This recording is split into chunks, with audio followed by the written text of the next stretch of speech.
Guys, nag-end na po yung ating live kanina.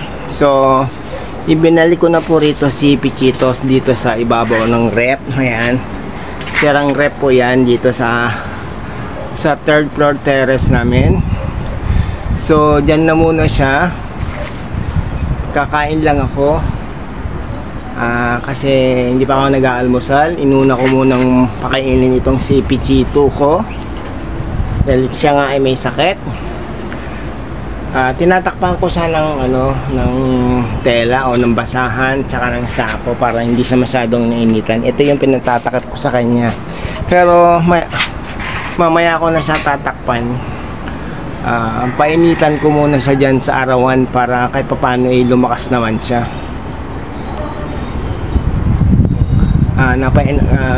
Pinainom ko siya kanina ng bawang sa ating live. Tapos pinakain ko siya ng saging at pinainom ko na rin ng tubig na merong amoxicillin. So, ayan po. Kikita nyo naman si Pichito ko. Pichito, oh, ayan. Tingin ka sa camera. Oh, bumati ka sa kanila. Say hello. Hello. Oh, ang galing. Nagsasalita si Pichito. Ano, Pichito? Ito live ko, nakikita nyo yung live ko, sorry. Sa live ko, nakikita nyo na yung kalagayan niya. Pero yung mga in-upload ko na advance hanggang October yun, makikita nyo doon ang pagiging masigla ni Pichito. Pati yung paglipad-lipad niya, yung paliligo niya sa palanggana. Nandun po sa aking mga advance na video sa aking YouTube channel. So ayan po, nakikita nyo po si Pichito ko, matamlay,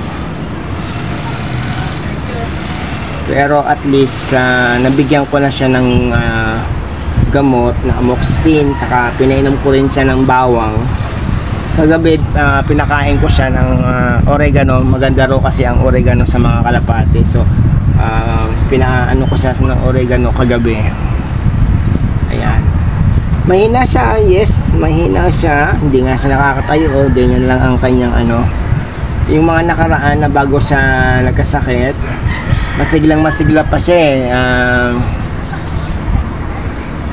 pero after 3 days ko pa yata o after 2 days ko pa siya nabili ng gamot kasi nag-research pa ako kung anong igagamot ko sa kanya.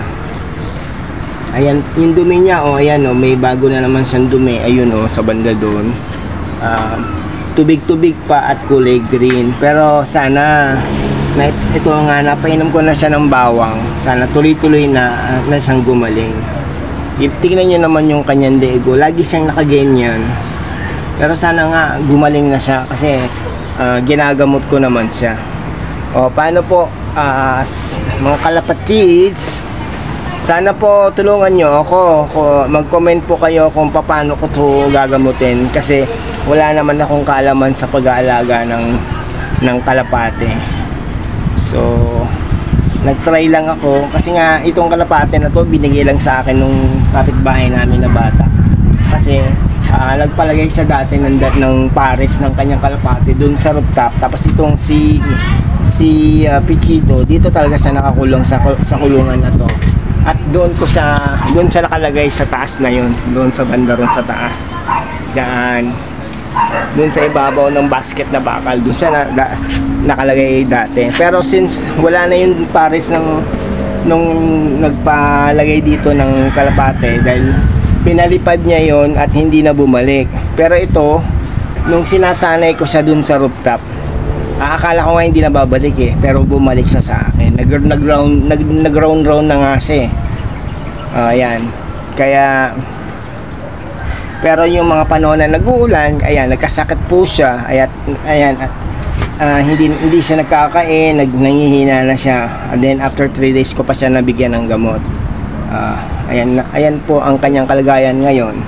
Sana po sa mga marunong po sa pag-aalaga ng kalapate, mag-comment po kayo, i-recommend nyo sa akin kung anong dapat kong gawin para dito sa aking si Pichito, para naman po ay siya manumbalik po yung kanyang sigla kasi ano niya gustong-gusto niya lumipad talaga.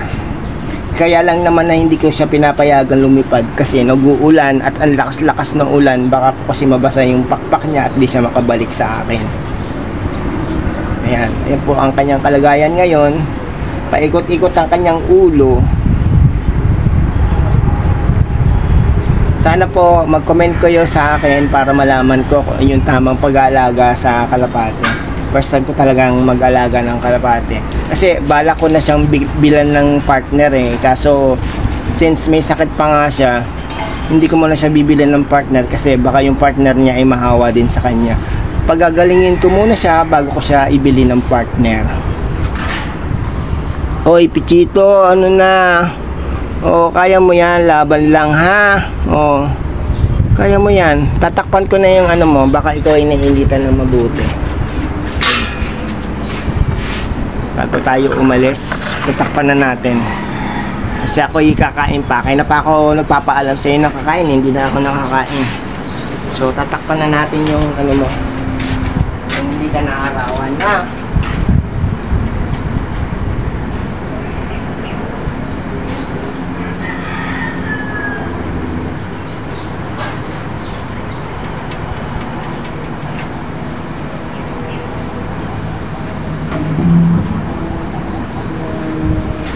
Guys, ang ginagawa ko, naharangan ko siya ng basahan tsaka ng sako para naman hindi siya masyadong initan. Yan. Talaga pasok. Papasok naman dito. Tapos ikitan lang natin ang pangipit para totally hindi siya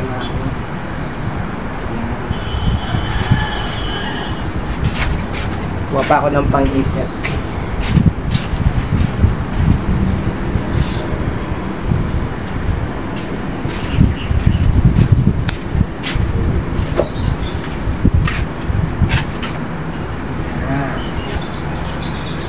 Ko, pagaling ka ha. Kaya mo yan, may tubig ka dyan, bagong palit yan. Okay? Mamayang ano, pupuntahan kita ulit sa kita ha. Pagaling ko ha. Oh, yeah. Ayan guys, dyan na po nagtatapos ang ating video for today. Ngayon ay September 7, 9:32 in the morning. Pero yung mga previous na video ay in advance ko po yun hanggang October na po yun. So mapapanood nyo po yun once na nailabas na po sa aking YouTube channel. Muli po, sana po ay mag-comment kayo para alam ko po kung yung tamang paggamot dito sa aking kalapate. Maraming salamat po at sana po huwag niyong kalimutan mag-subscribe. Bye bye!